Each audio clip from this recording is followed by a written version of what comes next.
All right. This is another exciting episode of Walking the Crossroads, and we are here. Today I'm visiting my hometown of Cleveland, Ohio. I'm here with one of the local luminaries in the music scene here, James Prokop, also known as JimmyJam, and also known to be one of the most amazing drummers in several different music projects over the last 2 decades, correct? Yeah.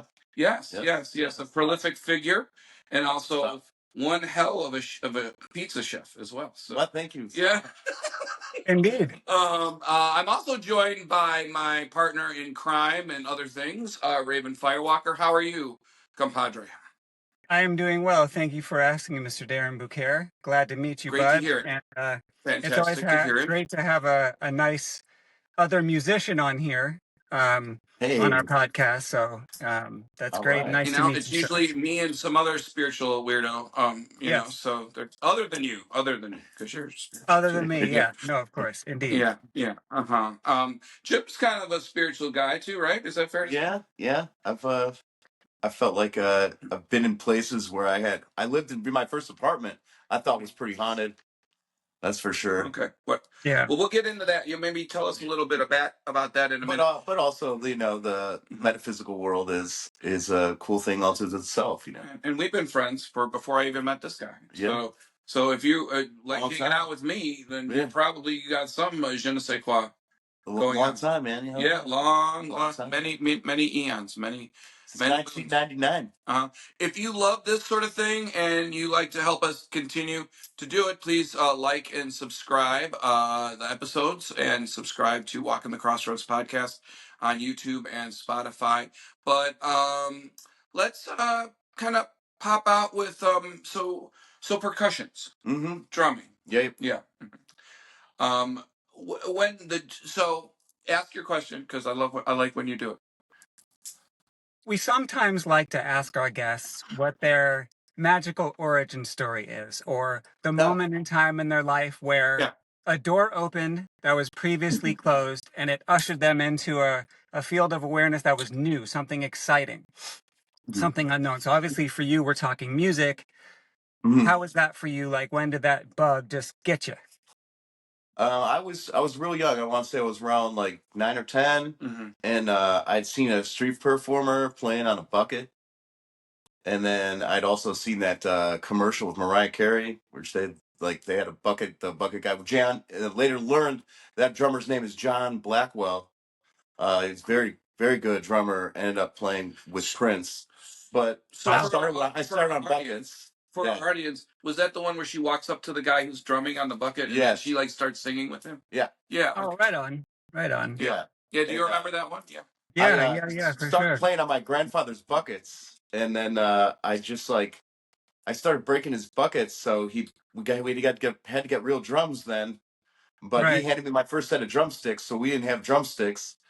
My first set was just a dowel that was cut in half. So I feel like that's like a old man story. Like my first set of drumsticks was a dowel they cut in half. So, Indeed.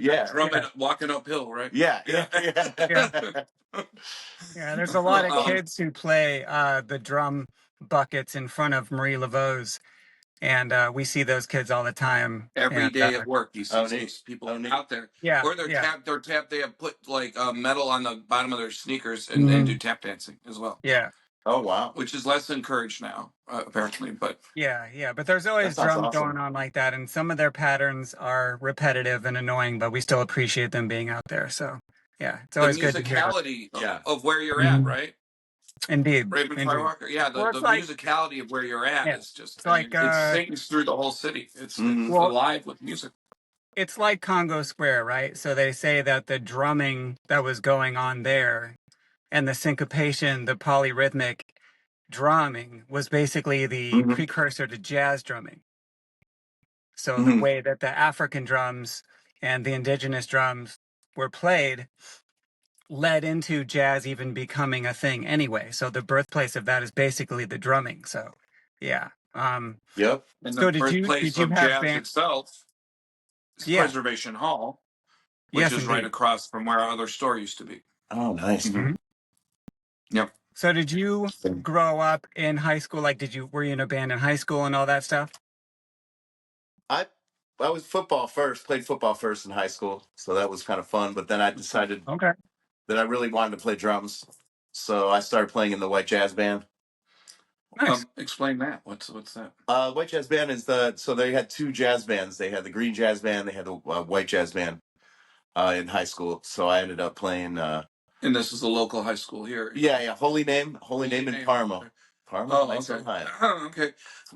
So white and green. So those were the school colors. Yep. I would imagine. Okay. All right. Yeah, that was fun. Mm-hmm. Played a bunch of concerts with them, but then also played in other high schools because I had a band that I was with that were called Inertia at the time.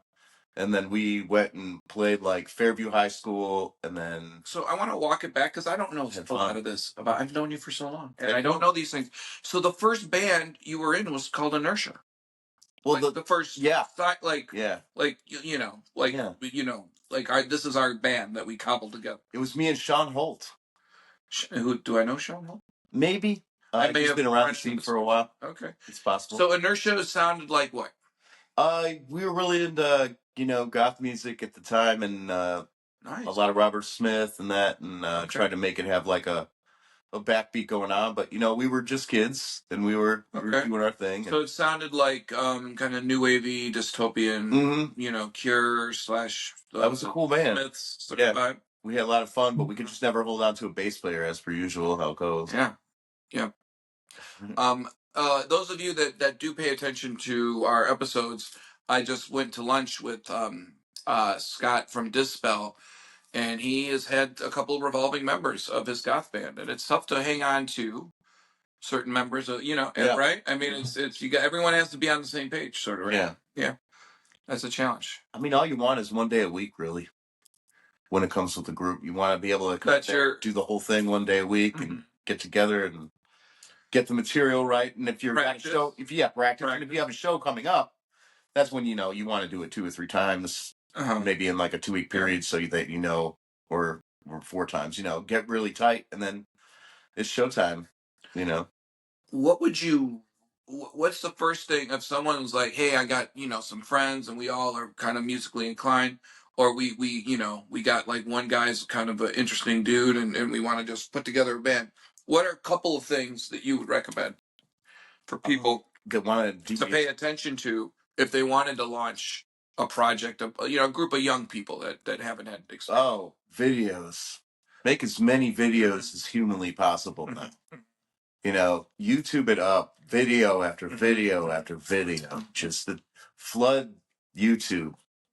And then trying to do that, like when you have a real job, is rather difficult. I mean, upon, you talk about rehearsals, video time, putting up material on whatever social media. It's all about the social media now. Okay, and the social dynamic, you're saying a big foundation is having that one day a week, having people commit to that day. Yeah. And keep the band tight, but now you can even go, you can zoom in your band members and play with multiple screens going on with people. I didn't even think of that. Did you even think of that? Yeah.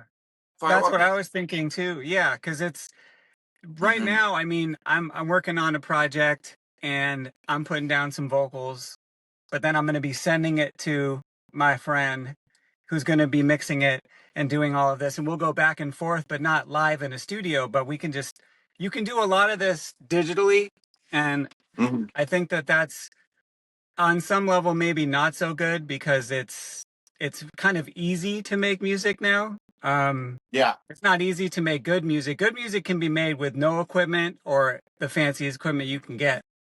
And, it doesn't mean that it's going to be good just because you have all the right stuff. But I would definitely say to anybody, you got to get out there. You got to let people see who you are, what your image is, because you're creating a brand. You're not in a band anymore. It's like, it's got to be a whole thing. So yeah, for sure. The new kids have the right stuff. Yeah, they did. They did. Yes, they did. They knew what they were doing. So, are you talking about NKOTB? Yeah. Well, I think he did. Yeah. I'm sorry. Right stuff. I'm sorry. They did. They really did flood the market when they came out. Holy crap, man! They had a song called. Yeah. Oh. Yeah. Oh, God. I know it's bad with the dad jokes. I can't. Yeah. I can't help it. I have an impulse control problem. So now you kind of went into a lot of different genres. So you started kind of in the like post punk new wave vibe. When I met you, you were pretty solidly punk rock. Yeah. Like you were into like, you know, like really kind of like minor threat. You actually loved Minor Threat. I love Minor Threat. Yeah. When I met you, you're like, Minor Threat, dog. 2-minute songs, just getting it done. Screeching Weasel. Yeah, Screeching. Yeah. If I'm remembering. The Vandals.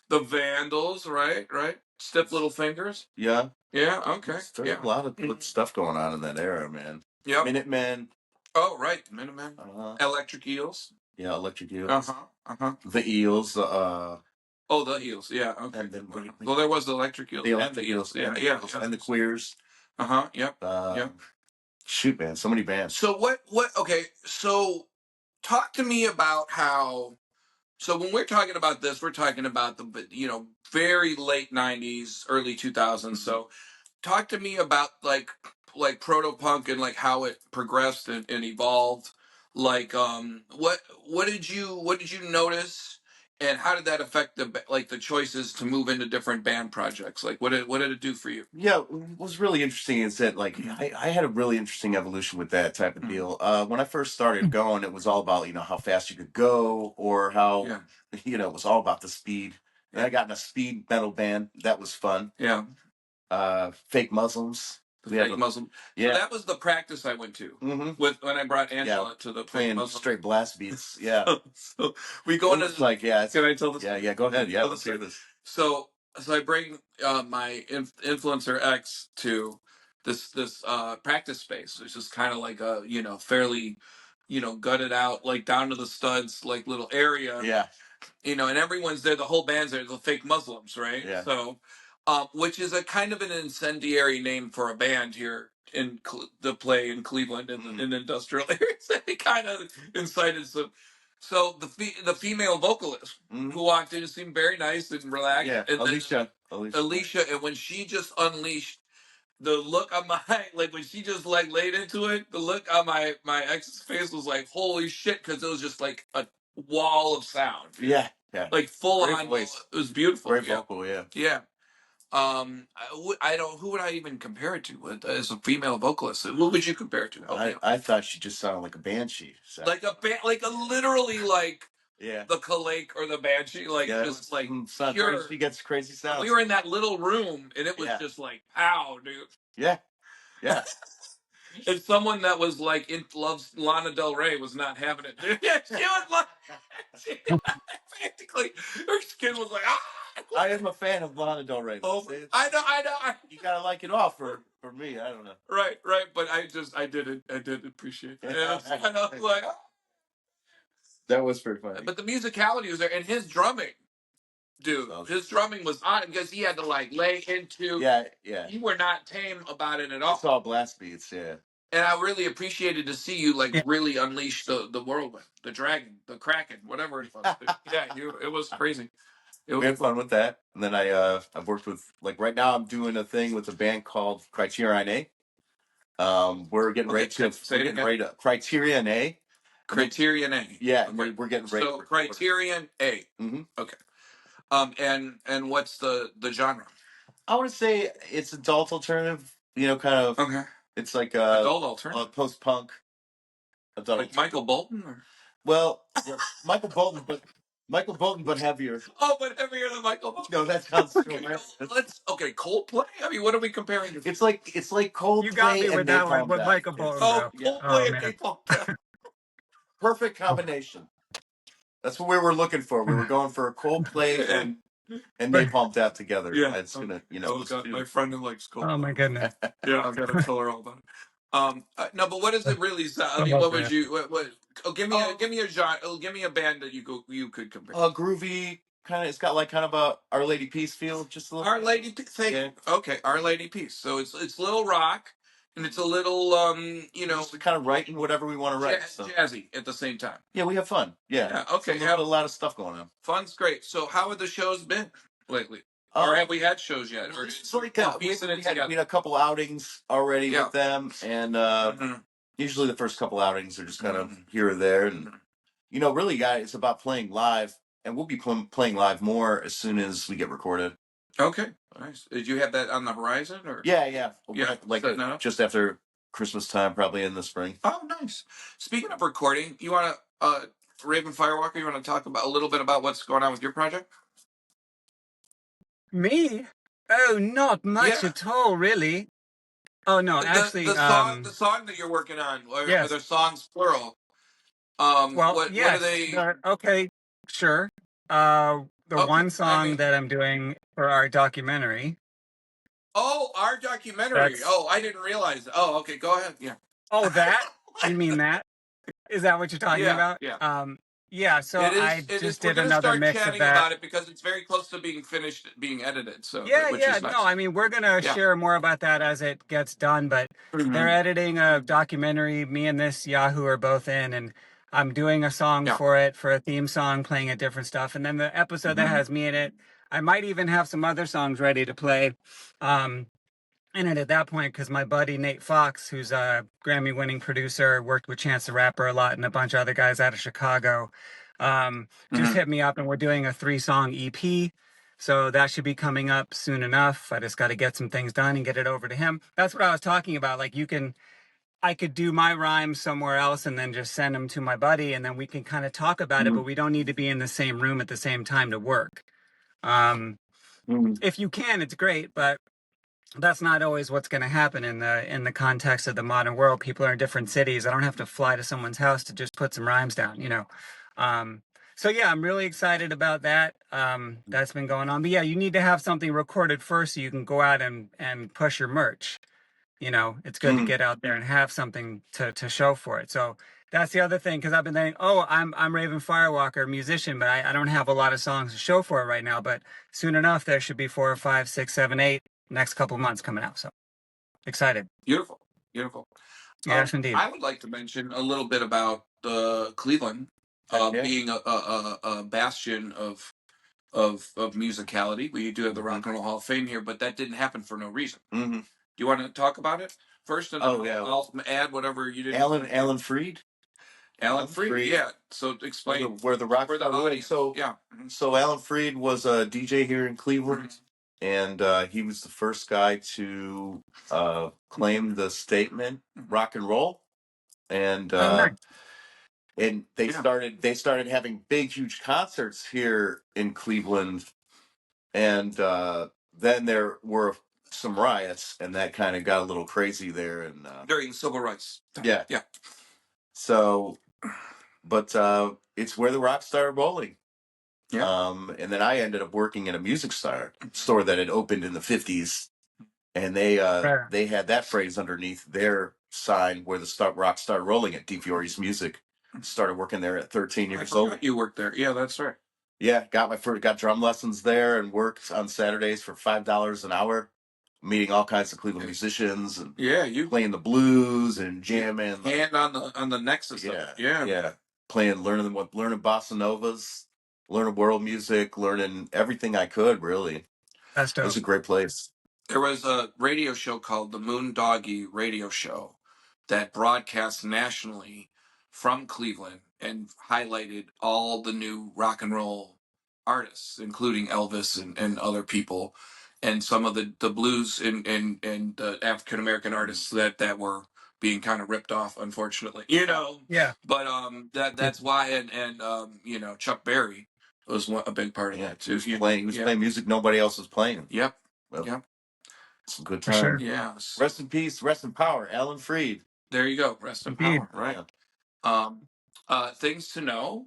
The Dead Boys. Oh yeah, the Raspberries.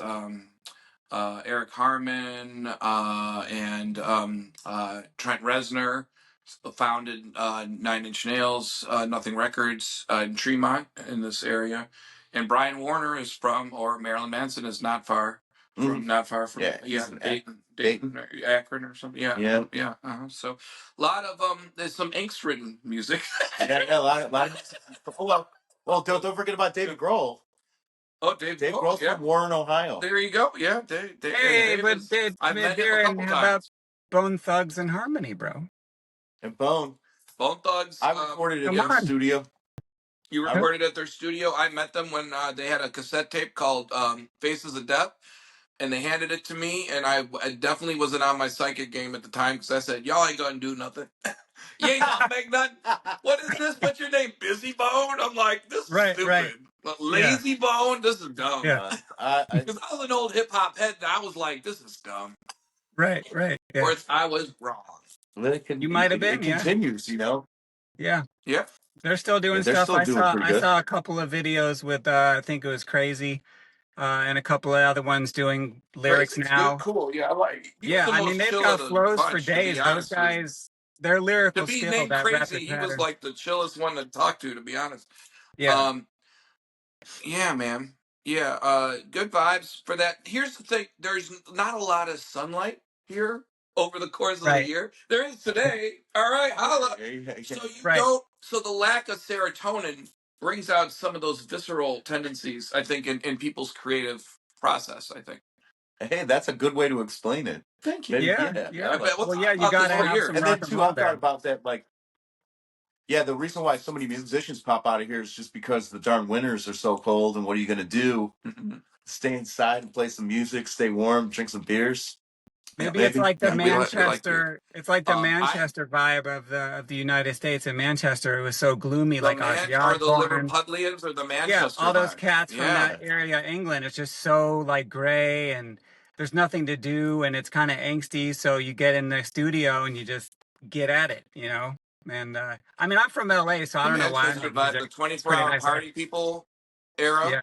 Yeah, yeah, Oh, for yeah, sure. Happy Mondays and Joy Yeah. D, Division.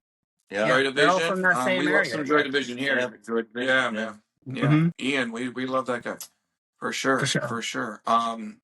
So this Criterion A is Yeah. our project moving forward. So Yeah. keep an eye out for that. We met at a place that was a New Orleans themed restaurant Uh-huh. Oh no, called I Fat know Fish the Blue. story. Yep, Fat Fish Flew. Yeah. Yeah. And then and then we also he is one of the founding members of the Belafonte Poetry Extravaganza. Belafonte Poetry Extravaganza, right, which has been mentioned on this podcast before, where Right. I recited a lot of my spoken word and my really dynamic Yeah. poetry, and then there is puppet show and Jim's drumming, which is very dynamic. Yeah, so a lot of excitement. That's And fun. of course, the House of Blues management told me that it was the most interesting thing they've ever seen. Yeah. That was Interesting. very interesting. Interesting. Yeah. I've never seen anything like it. Right. And Yeah. we did win Yeah. the employee talent show. We So did that win the employee we, and I have to say, when I was in marketing department, so that I got it. You know what? There's something to be said for that. Yep, we had Indeed. So don't sleep on your poetry. Don't sleep on your puppet shows. Don't sleep on your drumming. Yep. There's a platform for all of it. Don't sleep on your belly dancing. Or that. To belly dancing. Yes. Oh, There's a please. lane for That's where it's everybody. at, you For know. sure. Yeah. Yeah. Who Sometimes you doesn't gotta like do belly that. dance? Yeah. All right. So I I'm had. Arabic. I'm all about belly dancing. Yeah, Sign me I'm up. sure Dude. you Let's are. go. I'll do it myself. Yeah. No, I don't know if anyone wants to see that, but yeah, there's that. Do what you gotta do, man. Let me ask you a quick question to kind of put this in a music, the world perspective, little walk in the crossroads vibes. I kind of feel like in the society, music has a very important role to bring people together, to be a language of communication, that kind of keeps the tribe together, as a way, as a release, as a way to honor certain cycles. Like music has always been a vital like thing, but I feel like on some level the commercialization of it and the kind of the dumbing down of a lot of it has taken some of that power away. So when we talk about the power of rock and roll, it's where I was going with this. Because rock and roll came out of a time where people, the everyday person wanted power. And they didn't feel that power in their lives to change things. Because, you know, it's talking about civil rights, talking about revolutionary ideas. Rock and roll has always been independent, power to the people, you know, don't fucking try to control us. We'll bang these drums and jam on these guitars until you get the fuck out of our way kind of music. And Right, heard. where do you think we're at today with music, and what does it mean to you, or like what can it mean to our society in general, and what aren't we doing with it? Well, to add on, it will always be there. You know, there's always going to be angst. There's always going to be people that want to express a message. So there's always going to be artists that want to do that. I work with another group, Unity, with UNIITY, and she's very much about, you know, civil rights, and she'll have a bunch of poetry that she says like toward the end of the set, and she gets really, really loud, and then we bring the whole band back in. So can you flesh that out? The performance, like how does it start? Who is she? It's Unity is a new. She's very metal performer. But now I'm starting with work with a lot more different people from different ethnicities and cultures, Right. and more cultures are playing metal. Right. Sure. And it's becoming a whole movement. Even Lil Wayne has a metal project. Mm-hmm. Yeah. And she's all about civil rights, and I think that's really cool. You know, express your wisdom, express your truth. I mean, that's what we're really here for. You know, it's really about the artists. If you're really about your roots, your words being the truth of how you truly feel about life and the world, then fully express it. But yeah, there are a lot of artists that I do feel have taken music and dumbed it down a bit. But yet, I mean, that's where the money is. You know, pop music, super uber pop can be a little annoying to me. But yet, can still find usually some tracks on an album that I'm like, oh, I like that one. He will tell me certain band, you know. Well, you know, actually, Chappelle Roan's pretty good. We'll get it. I like Chappelle Roan. Whatever, dude. You know, but like, I see we do that. Yeah, we do. We get into. We get into doing some solid writing, and I loved everything that was going on. Is she writing music? She writes her stuff. Does she? Yeah. Okay. You don't think so? I thought she was like a media creation, to be honest. No. I think she was doing her thing for a minute on an indie level, and she got messed around by her label for a while, and then she finally just said, "I'm YouTube channel." Stand corrected. Well, yeah. I believe the two musicians talking to you right now. Yeah, and everybody ever since that album came out, you notice how many different little keyboard lines and things from what happened. What's that, like 2 or 3 years ago now, right? It's got to be at least now, and you'll notice where those little keyboard parts from songs that are really hitting on YouTube. You can see other pop performers kind of just that's there, and it's just stretched out, or they do a little something to it to make it a little different. But then you can hear their vocal part is completely different. Mm-hmm. It's just kind of like pop music will, you get these waves of artists that come through, and then all of a sudden, oh wow, who is this? It sounds like this, but it's this other group. It's just interesting how it happens like that. No, that pop happens. I think it's like a tidal somebody wave that just does keeps on going something over until it kind of fizzles out. Yeah, they do something original, and then a bunch of people just use the energy off of that wave to just kind of recycle it to get some views and engagement for themselves, because they're and that's the music business. And I'm not a person who thinks that the whole music industry is whack, but I think that I'm a hip hop dude, so I love other music obviously, and my wife and I make a lot of music that's not hip hop, but as a rapper, some great stuff, some very great ethereal music. Yeah.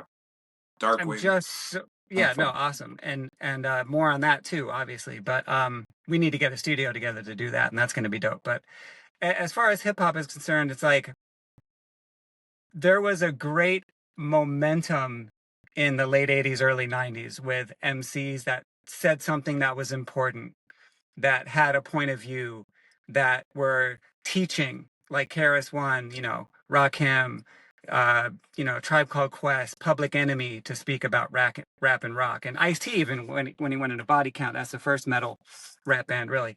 Oh yeah, man, that Body Count's awesome. Body Count was great, man. I listened to that album. Still is, dude. They're still touring by then. They're touring, I think. Still touring, yeah. But it's just there's so much whack. It's not hip hop. It's rap. So like hip hop heads will say there's hip hop and there's rap, and it's like in that kind of a genre for us right now, a lot of the old school MCs and that kind of energy is it's like coming back. You know, all these people are putting out records. LL Cool J, Raekwon, Ghostface, the Clips. You know, there's just so much music. Slick Rick that is one is of my just favorite songs in the last 3 months that I've right heard. with Nas. Hands down. Yeah, and Nas is putting out a Big Al record. There's just so much going on in actual hip hop. So I'm excited about that. I don't know metal as well, but what is the metal scene like now, in your opinion, and what's going on with that? I feel like metal scenes are big in cities, and then a lot of times that the best metal band from that city like pops through. You know, Right. like Slipknot is really hot right now. I think that Wow. Still okay. Great. Chimera is coming. Oh, I love Chimera. Chimera. They're from here too. They did a lot of stuff here. Chimera's from here. Can I talk about Slipknot for a second? Oh yeah, sure. So I used to hang out with this girl Jessica, who was a slave chick from Mushroomhead, right? And right. So I was totally into Mushroomhead. Yeah, I love the guys. They would get me on stage. So Mushroomhead is a band that's a lot like Slipknot. Yeah. And I was always on this thing because they're from here. And I was always like, Slipknot stole Mushroomhead's concept. Yeah. So I was always like, screw Slipknot, like fuck Slipknot. Then I saw them perform at the House of Blues, New Orleans. And the House of Blues New Orleans has a green room when I was working for them, has a green room that is above the stage. And when I saw these guys jump up onto these metal drums and use their body as a percussion element onto the drums, I'm with masks on. I'm like, they the shit. Yeah, they're crazy. They're really good. It's wild. It's like watching Stomp, like in Metal had a baby or something. Yeah. No, man, it's totally good. It's good. I stand corrected on that one too. I was like, wow. Okay. I thought a lot of the early Mushroomhead stuff was really amazing. Yeah. But Mushroomhead, anyone that doesn't know Mushroomhead, check them out. If you like Slipknot, you'd love Mushroomhead. Oh, yeah. And they did have kind of a concept. And I think Slipknot took it and went in they evolved it into something different. Something happened. There was a I think they were a little incestuous together somewhere. Mushroomhead was signed first. Yeah. And then something happened to where they didn't come through or something of that nature. Somebody got sick, I think, and then all of a sudden the Slipknot album came out and they were on MTV, and it was like, right. Slipknot made it first, and then Mushroomhead did a rebrand. They changed their whole look. They were a little more like Guar at first, and then they did a rebrand, and then they were they had like a song or two that made it, and then but Slipknot's momentum was just huge at that point. Yeah, it's too late, dude. They still tour. Mushroomhead still tours, and they're able to make a living now. Well, they're a great band. Yeah, they're a great band. It's not always the best. It's not always the best band that makes it. Get us started on this. Oh, forget it. There was wild times. Wild times. Here in the land of Cleve. Yeah. Oh boy. Yeah. So check out your city that you may not know, where the roots of like some of the really great music, like cities like Detroit, Albuquerque probably has a couple of like be a tourist in your own city sometimes, I would say. I think it's a good idea. I come to visit here and I grew up here, but when I come to visit, because I spent a lot of my life in New Orleans and Savannah and Montreal and other places, when I come here, I really like to get into like, okay, what did I miss growing up here? What do I not know? I think that's a good way to look at it. And you're still in New Orleans. I mean, take a minute, right? I mean, probably there's always in New Orleans all the time. Oh, it's really a great city to explore music, especially with jazz and blues. As far as the goth industrial scene, that's kind of not where it could be, but I think it's trying to come back. The Goat in New Orleans is changing hands. Yeah, our friend owns the Goat. Announcement, if you don't know that and you like New Orleans, the Goat's closing and has been sold. To somebody involved with the situation. They're rebranding it, I guess, and making it a new place, so it's going to have its own flavor, but be probably the same genre. So yeah, it's not going away. They did that when the Rob Zombie people bought Santos too. The same thing kind of happened with the. Well, how many places? when Whirling Dervish became Blue Crystal, then Whirling Dervish, and then Ruby Fruit Jungle, and then Santos. I mean, it's all one place that plays relatively the same stuff. So the same scene. Same stuff. Just for anyone in New Orleans, it is coming back. Don't cry. So your we black all have tears. an affection for our local club, whether it be the metal club, the goth club, the punk, the crust punk little bar that you go to. I mean, whatever. We all love that. Wherever you're at. So support your scene. Heck yeah. Support your scene. Local music. Yeah, local music. Small business owners. Mm-hmm. Support your merch. Buy merch. Yeah. Don't buy it online. Buy it in person if you can. Yeah, man. Do it. I always do, and I support small bookstores. I just went to Max Backs in Cleveland Heights and bought a bunch of books. That's what's up. Small bookstores. We want them around, and we'd like to have them as long as we can. Yeah. Is there any last things you'd want to share with somebody that's just getting started as a little Jimmy? Little Jimmy, what would you tell little Jimmy right now? Oh, Jesus, man. Oh, Jimmy. Little Jimmy, let me tell you. If you were my son, I'd just be like, do what you want, Yeah. But someone do what you want. But if you're looking to play drums, you got to play like 2-3 hours a day. Oh, wow. Yeah. Yeah. It takes a long time, and that's what I ended up doing. I got lucky because I ended up working at a music store, and if he didn't need me, I'd just go upstairs and play drums. And there was always drum sets available to play on that were like in areas, and if the teacher wasn't in, I'd be like, all right, cool, I'm going to use your room for a minute. And I'd come in after school at like 3 p.m. and come downstairs and realize it was 7 o'clock, and I was like, oh geez, gotta go home. Right. And then he's like, hey, you sure you don't want to close?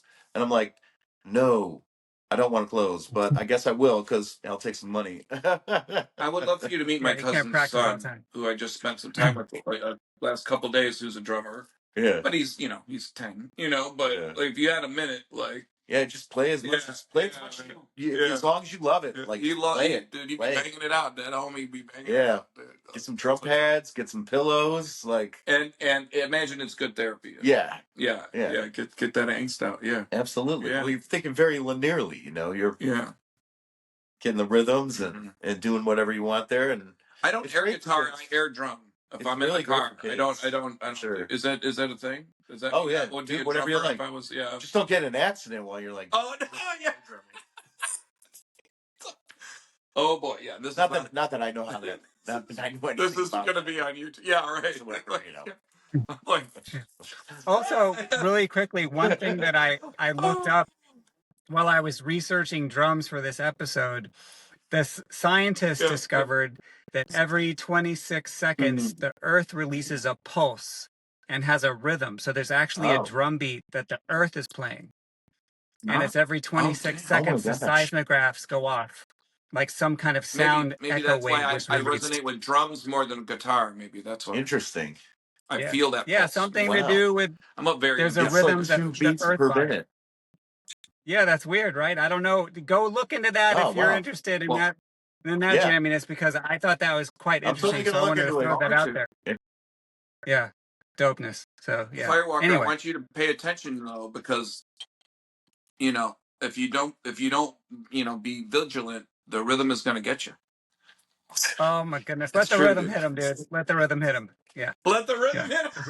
Well, the rhythm isn't everywhere. The rhythm is from every culture. The rhythm is from like a myriad of different people and skin colors, and we all come together to play the rhythm. And I believe that it's called the rhythm of the night. Indeed, it is the rhythm of the night. These guys are playing the rhythm of the night. To the beat of the rhythm of the night. And you got to dance into the morning light. Yeah, it's true. I mean, but seriously though, all music comes from everything. It's like a big. I say that music is like a big pizza. Like you got to have the right sauce, the right cheese. The dough's got to be made just the right way. A little bit of too much of this or a little bit of too much of that. And the pizza is going to be off. Like the balance will be off. And Coldplay is like the cauliflower. Yeah. It's. Oh my God, my friend's going to be so mad at me. She watches this episode. Somebody who really likes Coldplay is going to be very upset. Just making good pizzas. She's going to be so mad at me. Yeah. I love both of you idiots, and I'm so glad to spend this kind of time with you. Again, like and subscribe. Look for Criterion A with this guy here and some of Jim's other or past and future projects here. Got Unity and Fake Muslims and Trish and the Truth. And wait, let's not forget about Rage the Poetic. He's fun. He's a rapper I work with. Okay. And that's a lot of fun. I think you guys would dig that some stuff. background drumming for him and oh yeah, I drum to his tracks. So nice. we augment the. Man, I got you started on poetry, didn't I? You working with some poets. No, I don't rap at all. No, but you do the drumming. Oh no, I do the drumming. You work with me. We're doing drumming. Oh yeah. It's a lot of fun. Don't sleep on your poetry, y'all. And again, like and subscribe, and we'll see you again on Walking the Crossroads. See you later.